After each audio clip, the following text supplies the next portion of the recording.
સુરત જિલ્લાના માંડવી તાલુકાના જામણકુવા ગામે સુરત જિલ્લાનો સ્વચ્છતા હી સેવા કાર્યક્રમ 2025 અંતર્ગત એક દિન એક ઘંટા એક સાથ સ્વચ્છ અંગનો કાર્યક્રમ યોજાયો। માંડવી તાલુકાના જામણકુવા ગામ ખાતે સ્વચ્છતા હી સેવા 2025 અંતર્ગત કુંવરજીભાઈ હળપતિ મંત્રી ગ્રામ વિકાસ શ્રમ અને રોજગારના અધ્યક્ષ પ્રેરણા હેઠળ આજ રોજ જામણકુવા ગામે એક દિન એક ઘંટા એક સાથ સ્વચ્છ પ્રોગ્રામની શરૂઆત પંડિત દીનદયાળ ઉપાધ્યાયને પુષ્પ અર્પણ કરી સ્વચ્છતાના કાર્યક્રમની શરૂઆત કરવામાં આવી। સ્વચ્છતા રેલી ગામમાં જાહેર જગ્યાની સફાઈ કરવામાં આવી। ડોર ટુ ડોર કચરા કલેક્શન માટે પ્રતિક સ્વરૂપે ડસ્ટબિન અપાયા। સ્વચ્છતા શપથ સફાઈ કર્મચારીઓને શાલ ઓઢાડી સન્માન કરવામાં આવ્યું। હેલ્થ ચેકઅપ વગેરે પ્રોગ્રામ કર્યા।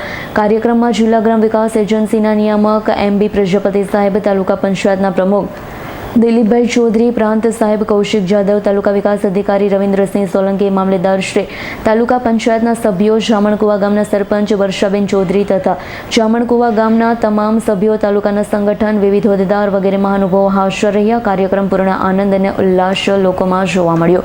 પ્રધાન નરેન્દ્રભાઈ મોદી સાહેબ આ દેશના વડાપ્રધાન બન્યા પછી 2014માં સ્વચ્છતા અભિયાનની શરૂઆત કરવામાં આવી અને તે પણ મહાત્મા ગાંધીજીના જન્મજયંતિના દિવસથી સુધી ઉજવવામાં આવે એવા પ્રકારની એક દેશના વડાપ્રધાને હાકલ કરી અને તેના કારણે આજે સમગ્ર દેશમાં અને ગુજરાતમાં 15 સપ્ટેમ્બરે રૂપાલ ગામથી મેં પોતે અને રાઘવજીભાઈ મારા મિનિસ્ટર એમની સાથે અમે શરૂઆત કરવામાં આવી અને તેના ભાગરૂપે આજે સમગ્ર ગુજરાતમાં દરેક ધારાસભ્યોથી લઈને તાલુકા પંચાયત, જિલ્લા પંચાયતના પ્રમુખો સહિત તમામ આગેવાનો આજે ગામડે ઉતર્યા છે અને 2 દિવસ સુધી આ અભિયાન ચાલુ કર્યું છે અને ખરેખર અમારું 15 સપ્ટેમ્બરથી લઈને 31 ઓક્ટોબર સુધી આ અભિયાન ચાલુ રહેશે। મુખ્ય ઉદ્દેશ શું છે?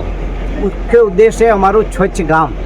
અમારું ગામ એક સ્વચ્છ રહે તો નિરોગી બને અને ગામ નિરોગી તો સમગ્ર તાલુકો નિરોગી બને તે દિશામાં અમે આગળ વધી રહ્યા છે અને ખાસ કરીને દેશના વડાપ્રધાન નરેન્દ્રભાઈ મોદી સાહેબની જે મહેચ્છા છે કે એક ભારત શ્રેષ્ઠ ભારત બને, એક ભારત વિકસિત ભારત દેશ બને, ક્યારે બને એમની જે કલ્પના છે તે ક્યારે બને કે ભારત દેશના તમામ ગામડાઓ સુધી સ્વચ્છ હોય અને નિરોગી હોય તો ભારત દેશ હું માનું ત્યારથી ખરેખર શ્રેષ્ઠ ભારત બનશે। સ્વચ્છતા હી સેવા કાર્યક્રમ 2025 અંતર્ગત આજરોજ 25 તારીખે જે રાષ્ટ્રીય કક્ષાનો 1 કલાકનો શ્રમદાનનો કાર્યક્રમ જે છે એ જિલ્લા કક્ષાનો કાર્યક્રમ સુરત જિલ્લાનો અહીંયા માંડવી તાલુકાના જામણકુવા બાર ગામે રાખવામાં આવેલો હતો। એમાં આપણા માનનીય મંત્રી શ્રી કુંવરજીભાઈ હળપતિ સાહેબ ઉપસ્થિત રહ્યા।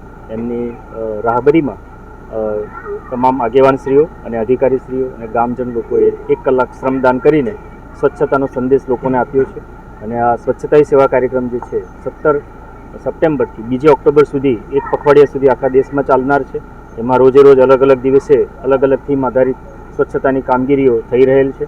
એમાં તમામ લોકોને સહભાગી થવા અને આપણી આજુબાજુ સ્વચ્છતા થાય અને હંમેશા સ્વચ્છતા રહે એવો સ્વચ્છતાના આદર્શો જે છે આપણા જીવનમાં અપનાવવા માટે હું સૌને અનુરોધ કરું છું। Thank you.